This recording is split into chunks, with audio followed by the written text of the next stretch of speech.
आप देख रहे हैं आवाज समाचार। मैं हूं आपके साथ कविता थपलियाल। शुरुआत करेंगे इस वक्त की सुर्खियों के साथ। पैकेज 4 में सेक्टोरल रिफॉर्म और राहत पर हो सकता है जोर। एफडीआई, एविएशन, इंफ्रास्ट्रक्चर और कोल सेक्टर के लिए बड़े ऐलान संभव। सीएनबीसी आवाज एक्सक्लूसिव। शाम 4 बजे वित्त मंत्री की प्रेस कॉन्फ्रेंस। वहां पैकेज की तीसरी किश्त में सरकार ने किसानों के लिए खोला खजाना। कृषि इंफ्रास्ट्रक्चर के लिए 1 लाख करोड़ खर्च करेगी सरकार। सीएनबीसी आवाज की खबर पर लगातार तीसरे दिन मुहर। मछली पालन को बढ़ावा देने के लिए 20,000 करोड़ लगाएगी सरकार, तो पशुपालन के लिए सरकार ने रखी 13,000 करोड़ की रकम। सरकार करेगी सेंट्रल कमोडिटी एक्ट में बदलाव। आलू, प्याज, दलहन समेत कई कमोडिटी होंगी डीरेगुलेट। किसानों को उपज का बेहतर दाम दिलाने के लिए बनेगा नया कानून। देश में कोरोना के कुल मामलों की गिनती 86,000 के पार। बीते 24 घंटों में करीब 4,000 नए मामले आए, जबकि 103 मरीजों की मौत। आज लॉकडाउन 4 के नियमों का हो सकता है ऐलान। 31 मई तक बढ़ सकता है लॉकडाउन। ऑटो, टैक्सी, कैब और हवाई सेवाओं की शुरुआत संभव। राज्यों को जोन तय करने का दिया जा सकता है अधिकार। उत्तर प्रदेश के औरैया में भीषण सड़क दुर्घटना में 24 मजदूरों की मौत, 37 घायल। मृतकों के परिवार वालों को अब 20 लाख रुपए देने का ऐलान, 2 लाख रुपए देने का ऐलान, माफ कीजिए। भारत को वेंटिलेटर दान करेगा अमेरिका। डोनाल्ड ट्रंप बोले, हम भारत के साथ मिलकर वैक्सीन डेवलप करने की भी कही बात।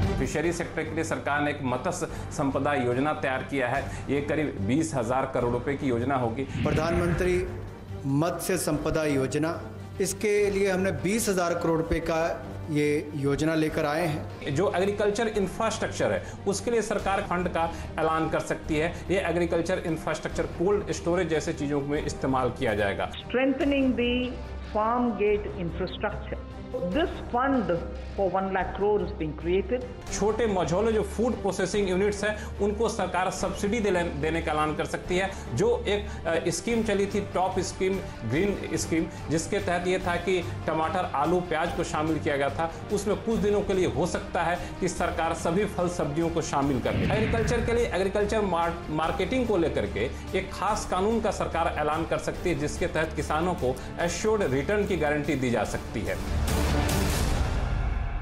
तो पिछले 3 राहत पैकेज को लेकर लक्ष्मण जी ने जो भी खबर दी वो बिल्कुल ठीक निकली। अब नजर है आने वाले राहत पैकेज पर। हमें जो एक्सक्लूसिव जानकारी मिली है उसके मुताबिक अगले 2 किश्तों में इंफ्रा रिफॉर्म और सेक्टोरल राहत पर फोकस हो सकता है। लक्ष्मण रॉय हमारे साथ जुड़ गए हैं, जिनकी एक्सक्लूसिव खबर पर राहत पैकेज पर यहाँ पर सही साबित हुई है। तो लक्ष्मण, आपको बहुत बहुत बधाई। कल भी हमने देखा कि आपने एग्रीकल्चर से जुड़े जो बातें बताई वही बिल्कुल सच साबित हुई हैं। अब हम ये जानना चाहते हैं आपसे कि आने वाले राहत पैकेज में क्या खास होने वाला है। देखिए, मुझे लगता है कि अब सिर्फ 2 किस्त बची हुई है राहत पैकेज की। 2 किस्तों में 3 मुद्दों पर खास फोकस रहेगा: सेक्टोरल राहत, सेक्टोरल रिफॉर्म और सरकारी क्षेत्र में रिफॉर्म। और इसको अगर मिलाकर देखें तो मुझे लगता है कि इंफ्रास्ट्रक्चर एक बड़ा इसका हिस्सा हो सकता है। नेशनल इंफ्रास्ट्रक्चर पाइपलाइन पर जो टास्क फोर्स बनी थी उसकी रिपोर्ट सार्वजनिक की जा सकती है। इसके तहत 6,400 इंफ्रा प्रोजेक्ट की पहचान की गई है, जिसमें करीब 100 लाख से ज़्यादा 100 लाख करोड़ रुपए से ज़्यादा की रकम का ये प्रोजेक्ट है। और साथ ही साथ इंफ्रास्ट्रक्चर की परिभाषा सरकार बदल सकती है। इसमें नए सेक्टर को भी शामिल कर सकती है, ताकि इंफ्रास्ट्रक्चर का दर्जा मिलने के बाद उनको आसान शर्तों पर कर्ज मिल सके, लंबे समय के लिए कर्ज मिल सके। तो ये तो रही बात इंफ्रास्ट्रक्चर की 2 बड़े फैसले। एक और बड़ा फैसला हो सकता है आपको एविएशन सेक्टर में। एविएशन सेक्टर में एयर स्पेस बहुत ज्यादा सरकार ने नहीं खोला है, जिससे एविएशन कंपनियों को काफी लंबा सफर करना पड़ता है, लागत बढ़ जाती है। तो एक बड़ी संख्या में एयर स्पेस सरकार खोलने का ऐलान कर सकती है। इससे करीब 1,000 करोड़ रुपए हर साल एविएशन कंपनियों की बचत होगी, इसका अनुमान जताया जा रहा है। तीसरा फैसला आपको कोल सेक्टर को लेकर हो सकता है। कोल सेक्टर में रिफॉर्म को लेकर कोल ब्लॉक ऑक्शन की शर्तों को ढील दी जा सकती है ताकि ज्यादा से ज्यादा लोग कोल ब्लॉक का ऑक्शन में हिस्सा ले सके, और कोल गैसिफिकेशन पे भी सरकार का यहां पे जोर हो सकता है।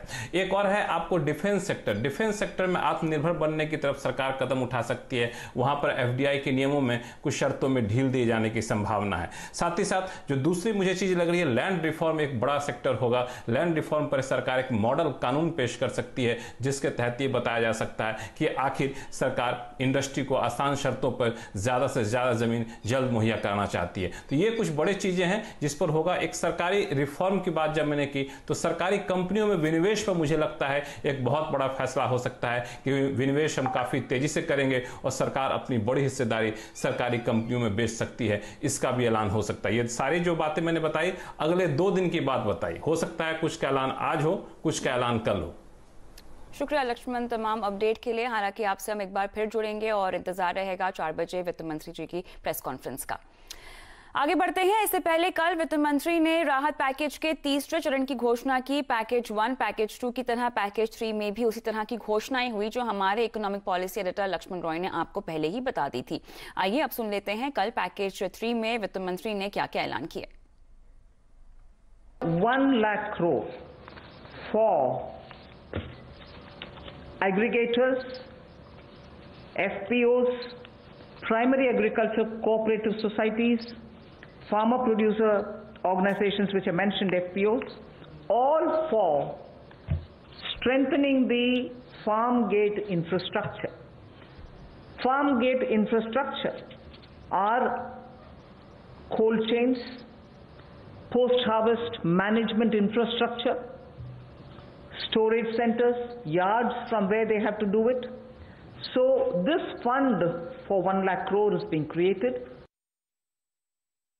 Pradhan Mantri Matsya Sampada Yojana was announced during the budget, but clearly the amounts and the provisioning and also making sure that critical gaps are getting filled are all now getting through, and we are announcing it for execution immediately.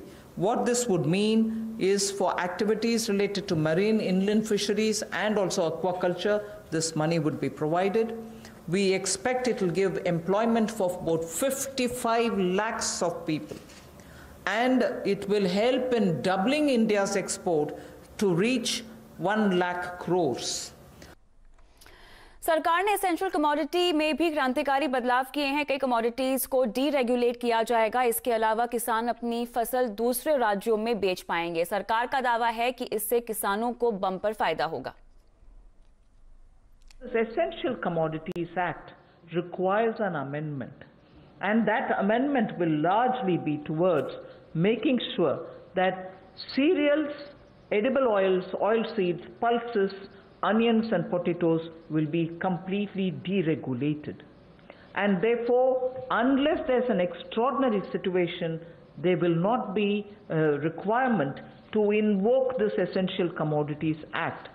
Stock limits to be imposed will be imposed only under exceptional circumstances such as national calamities or famine, or if there is a huge surge in prices. Otherwise, there is no need for invoking it. So to that extent, limited to that extent, we would like to amend the Essential Commodities Act. We shall bring a central law so that farmers will be able to have the choice to sell his produce at an attractive price. He has no barriers in interstate trade. So the interstate trade at the moment is restricted. It should be barrier free. We also want to make sure there is a framework for him to have his produce e-traded. If he can be given a certain kind of a assured price return quantity, it will lead to a lot of fairness for the farmer. So we want to bring in a facilitative legal framework. Government of India will move in that direction to enable farmers for engaging with processors. आगे बढ़ते हैं। आज lockdown 4 को लेकर नए नियम जारी हो सकते हैं। सभी राज्यों ने प्रधानमंत्री को अपने अपने सुझाव दे दिए हैं। माना यह जा रहा है कि 31 मई तक इसे बढ़ाया भी जा सकता है। हालांकि कई तरह की छूट मिल सकती है और पूरी खबर हालांकि क्या है समझते हैं हमारे संवाददाता आलोक प्रियदर्शी से। तो आलोक, लॉकडाउन 4 से जुड़ी फिलहाल क्या अपडेट है, किस तरह के ऐलान मुमकिन है आज? देखिए, प्रधानमंत्री ने जिस तरह से राज्यों से सुझाव मांगा था वो सुझाव आए हैं, उसमें ज्यादातर राज्यों ने कहा है कि 31 मई तक लॉकडाउन बढ़ाया जाना चाहिए। तो इस बात को मान के चलना पड़ेगा कि ये जो लॉकडाउन है वो 31 मई तक चौथा चरण बढ़ सकता है। लेकिन साथ ही राज्यों ने कहा है कि जो रियायतें हैं उसको भी साथ साथ बढ़ाया जाना चाहिए। तो ग्रीन जोन और ऑरेंज जोन में रियायतें बढ़ने की संभावना है। हालांकि रेड जोन में और कंटेनमेंट एरिया को छोड़कर छूट मिल सकती है, यानी कि रेड जोन में भी रियायत मिल सकती है, लेकिन कंटेनमेंट एरिया और हॉटस्पॉट जहां है वहां पर छूट मिलने की संभावना नहीं है। इसके अलावा जो राज्यों को जो ये जोन्स हैं उसको तय करने का अधिकार दिया जा सकता है, क्योंकि राज्य लगातार मांग कर रहे हैं कि उनको अधिकार दिया जाए कि वो अपना जोन तय कर सके। साथ ही कई सारे राज्यों ने पब्लिक ट्रांसपोर्ट की भी इजाजत मांगी है। जैसे दिल्ली ने कहा है कि मेट्रो सर्विसेज को लिमिटेड तरीके से चलाया जा सकता है। तो और साथ ही साथ जो पब्लिक ट्रांसपोर्ट बाकी है, बसें हैं, उनको ऑड इवन के जरिए चलाया जा सकता है। तो यहाँ पर भी रियायत मिलने की उम्मीद है। साथ ही ऑटो, टैक्सी, कैब और हवाई सर्विसेज भी शुरुआत हो सकती है, लेकिन बहुत ही लिमिटेड तरीके से शुरुआत हो सकती है। शॉपिंग मॉल्स भी शुरू हो सकते हैं, ढाबे और रेस्टोरेंट भी खोले जा सकते हैं, लेकिन ये ग्रीन और ऑरेंज जोन में खोले जा सकते हैं। फिलहाल जो स्कूल और कॉलेज खोलने की और साथ ही साथ सिनेमा हॉल्स को खोलने की बात है, उसकी संभावना बिल्कुल भी नहीं है। उसको अभी तक नहीं खोलने की बातचीत चल रही है। तो कुल मिलाकर ज्यादा रियायतें मिलेंगी, लेकिन लॉकडाउन 4 जो है 31 मई तक जारी रह सकता है। राज्यों को भी अधिकार मिल सकते हैं जोन्स को अपने हिसाब से तय करने का। शुक्रिया आलोक, आपसे आगे चलकर हम तमाम डिटेल्स लेते रहेंगे। फिलहाल शुक्रिया। लॉकडाउन के चौथे फेज में रेस्टोरेंट्स को भी सीमित अनुमति मिलने की उम्मीद है। 2 महीने से बंद पड़े रेस्टोरेंट्स मालिक दोबारा काम शुरू करने से पहले कई ऐसे तरीकों को अपना रहे हैं जिससे सोशल डिस्टेंसिंग का पालन होता रहे। किसी रेस्टोरेंट में जाते ही जो चीज आप सबसे पहले उठाते हैं वो है मेन्यू। लॉकडाउन में छूट मिलने के बाद रेस्टोरेंट मालिकों के सामने सबसे बड़ी चुनौती होगी बिना मेन्यू के ऑर्डर कैसे लें। लेकिन कॉन्टैक्टलेस डाइनिंग के लिए मेन्यू से तो तौबा करनी ही होगी। इसका समाधान कुछ कंपनियों ने निकाला है, या तो पहले से ऑर्डर के जरिए या डिजिटल मेन्यू के जरिए ऑर्डर लिया जाए। डैश मेन्यू रेस्टोरेंट्स को ये सुविधा दे रहा है। ना वेटर को ऑर्डर लेने आपके पास आना होगा और खाने की सारी डिटेल सिर्फ 15 सेकंड में पता चल जाएगी। इन फूड वीडियोस के जरिए, वो भी आपके फोन पर, आपको सिर्फ एक QR कोड स्कैन करना होगा। हर रेस्टोरेंट को अपनी खासियत उसके खाने की बतानी ही पड़ेगी। एक तरीका है कि आप बोले मैंने पैसे दिए हैं, मैं खाना खाऊंगा, अब अच्छा बुरा जो भी आपने खाना खाया और आप वहाँ से निकल गए। एक होता है कि आप खाने को एंजॉय करें, एक होता है कि आपकी एक एक्सपेक्टेशन है ये खाना क्या है।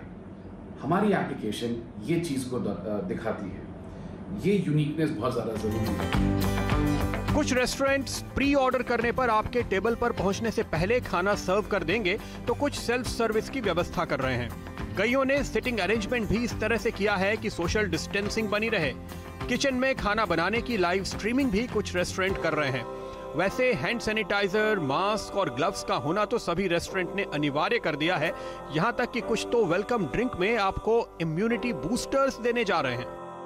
At Passport Hospitality, we're obviously doing what all the great restaurant groups across the world will be in terms of constant temperature checks and contactless menus and payment gateways, all that stuff. But what we're focusing on and what we believe will be great encouragement for clients to go out and meet their loved ones is we will be creating all different private dining spaces in our restaurants and private drinking spaces in our bars. We will try to optimize the use of our outdoor areas so that people have a sense of security.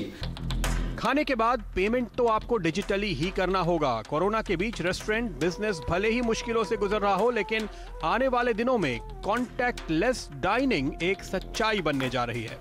Rohan Singh, Delhi. Airport authority of India ने हवाई उड़ानें जल्द शुरू होने के संकेत यहां पर दिए हैं, लेकिन पूरी खबर क्या है समझते हैं हमारे सहयोगी रोहन सिंह से।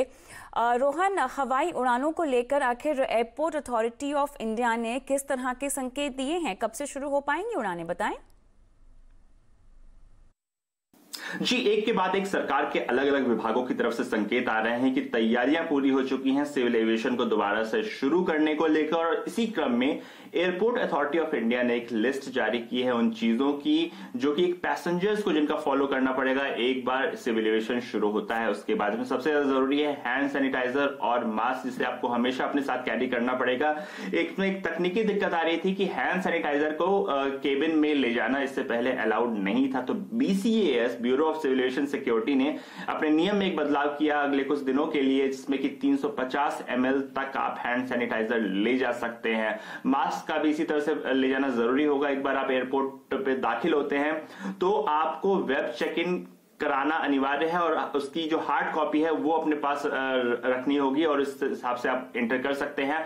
आरोग्य सेतु ऐप को जो है उसको वो अनिवार्य किया गया है, उसके बिना आप एयरपोर्ट पे एंट्री नहीं कर पाएंगे और अपने फेलो पैसेंजर से कम 4 मीटर की दूरी आपको एयरपोर्ट के अंदर बना के रखनी पड़ेगी। तो इस तरह के कुछ नियम सुझाए गए हैं। हालांकि कब से शुरू होगी हवाई यातायात, इसको लेकर फैसला प्रधानमंत्री कार्यालय की तरफ से ही होगा और अगले 1-2 दिनों में इसको लेकर कोई सफाई आ जाएगी।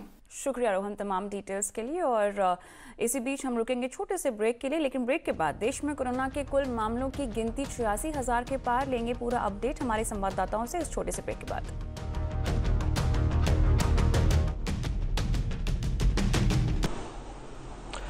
देखिए कविता, अगर लॉकडाउन के तीसरे चरण की बात की जाए तो जब से तीसरे चरण की शुरुआत हुई है तो हमने देखा है हर दिन के लिहाज से औसतन 3500 से 4000 के बीच नए मामले आते हुए दिखाई दिए हैं। अगर हम पिछले 24 घंटे की बात करें तो ये आंकड़ा यही दर्शाता है कि करीब 4000 नए पॉजिटिव केसेस देश भर में आए हैं। तो ये अंदाजा लगाया जा सकता है कि तीसरे चरण में काफी तेजी से ये संख्या बढ़ी है। अगर कुल मामलों की बात की जाए तो 86,000 के करीब ये मामले पहुंच गए हैं। 2700 से ज्यादा लोगों की मौत अब तक कोरोना से हुई है। वहीं ऐसे लोगों की बात की जाए जिन्होंने इसको मात दी है तो 30,000 से ज्यादा लोग स्वस्थ भी हुए हैं। इस लिहाज से जो मंत्रालय का रिकवरी रेट का डेटा है वो दर्शाता है कि अब देश में रिकवरी रेट 35.08% तक पहुंच गया है। एक बात मैं आपको यहां पर बताना चाहूंगी कि जब लॉकडाउन सबसे पहले लॉकडाउन शुरू होने से पहले की स्थिति एक बार अगर हम देखें तो जो केसेस के दुगने होने की रफ्तार थी वो 3 से 4 दिन थी। फिर दूसरा जब चरण लागू हुआ तो ये रफ्तार 8 से 9 हो गई और दूसरे चरण में ही ये 11 से 12 दिन हो गई। लेकिन अगर हम तीसरे चरण की बात करें तो जब से इसकी शुरुआत हुई है जो दुगना होने का रेट है उसमें किसी भी तरह का सुधार नहीं देखने को मिला है। वजह यही है कि संख्या लगातार बढ़ती जा रही है। अगर हम महाराष्ट्र की बात करें तो 29,000 से ज्यादा मामले सिर्फ और सिर्फ महाराष्ट्र में है। मुंबई में स्थिति काफी खराब है, लगातार यहां पर मामले बढ़ते जा रहे हैं। केंद्र सरकार की जो एक्सपर्ट की टीम है वो भी 2 बार मुंबई महाराष्ट्र का दौरा कर आ चुकी है, स्ट्रैटेजी बना चुकी है, लेकिन अब तक कोई भी स्ट्रैटेजी कारगर होती हुई नहीं दिखाई दे रही है। अगर हम ओवरऑल महाराष्ट्र की बात करें, वहीं दूसरे नंबर पर है राजधानी दिल्ली। यहां पर भी संख्या 8,500 के पार जा चुकी है। ग्रीन जोन्स की संख्या बढ़ती हुई नहीं दिखाई दे रही है। वहीं अगर हम कंटेनमेंट जोन की बात करें तो अभी भी 80 से 90 इलाके हैं जो कंटेनमेंट जोन में आते हैं। राजधानी दिल्ली में 123 लोगों की मौत अब तक दिल्ली में कोरोना की वजह से हो चुकी है। तो गुजरात तीसरे नंबर पर है। गुजरात हालांकि यहां पर कुछ रफ्तार कम जरूर हुई है लेकिन 7100 से ज्यादा मामले गुजरात में भी देखने को मिल रहे हैं। ऐसे राज्य जिनका मैंने जिक्र किया, महाराष्ट्र, दिल्ली, गुजरात, तमिलनाडु, पश्चिम बंगाल। पश्चिम बंगाल की बात मैं आपको बताना चाहूंगी कि पूरे देश भर में सबसे ज्यादा जो मोर्टेलिटी रेट है, मृत्यु दर है, वो पश्चिम बंगाल में है जो कि 7 से 7.5% है। अगर हम ओवरऑल देश की बात करें तो यहां पर जो मृत्यु दर है वो 3.2% है। तो पश्चिम बंगाल में सबसे ज्यादा मौतें कोरोना की वजह से हो रही हैं। तो ये कुछ ऐसे राज्य हैं कि जिनकी पूरे देश भर में स्थिति काफी चिंताजनक बनी हुई है और केंद्र सरकार लगातार राज्य सरकारों के साथ बातचीत कर रही है। एक्सपर्ट्स को नियुक्त किया जा रहा है, नोडल ऑफिसर्स को नियुक्त किया जा रहा है कि किसी भी तरह के माइक्रो कंटेनमेंट स्ट्रैटेजी के जरिए जो इन राज्यों में बढ़ती हुई संख्या है उस पर रोक लगाई जाए। कविता दीपाली, इसके अलावा प्रवासी मजदूरों को लेकर गृह मंत्रालय ने राज्यों को आखिर क्या क्या निर्देश दिए हैं?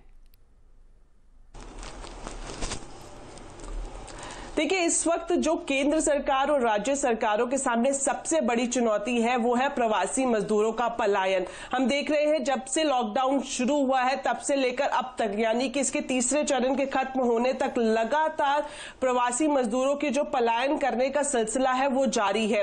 हालांकि केंद्र सरकार की तरफ से श्रमिक स्पेशल ट्रेन चलाई गई है, लेकिन ज्यादातर प्रवासी मजदूरों का ये कहना है कि जो इसका रजिस्ट्रेशन का प्रोसेस है वो काफी ज्यादा कॉम्प्लिकेटेड है, या फिर उनके पास जानकारी नहीं है कि किस तरह से ट्रेनों के जरिए अपनी जगह पर पहुंचे और अपनी जगह पर जहां पर वो रह रहे थे यानी कि शहरों में उनका गुजर बसर करना काफी मुश्किल हो गया है। अगर मैं आपको एक श्रमिक स्पेशल का अपडेट देना चाहूं तो अब तक श्रमिक स्पेशल ट्रेन के जरिए 11 लाख प्रवासी मजदूरों को उनके नेटिव जगह पर पहुंचाया जा चुका है। लेकिन सबसे बड़ी चिंता की बात है वो प्रवासी मजदूर जो कि सड़कों पर पैदल ही चल रहे हैं, कई सौ किलोमीटर लंबा सफर तय कर रहे हैं। इसी के मद्देनजर गृह मंत्रालय ने कल देर रात एक अहम नोटिफिकेशन राज्य सरकारों को भेजा है, जिसमें ये बात मेंशन की गई है कि जो भी प्रवासी मजदूर जिस भी विसिनिटी में दिखाई दे रहे हैं उस राज्य की जिम्मेदारी है कि सही सलामत मजदूरों को उनके गांव तक पहुंचाया जाए, उनके खाने पीने की व्यवस्था की जाए, अगर उन्हें कोई मेडिकल ट्रीटमेंट की जरूरत है तो इसका इंतजाम भी किया जाए। तो राज्य सरकारों को अब देखना है कि किस तरह से वो प्रवासी मजदूरों को सेटल करते हैं। शुक्रिया दीपाली तमाम डिटेल्स के लिए। उत्तर प्रदेश के औरैया में हुए दर्दनाक हादसे में 24 मजदूरों की मौत हो गई है। मजदूरों से भरी एक डीसीएम को ट्रक के टक्कर मारने से दुर्घटना घटी और रात 3 से साढ़े 3 बजे के बीच ये हादसा हुआ है।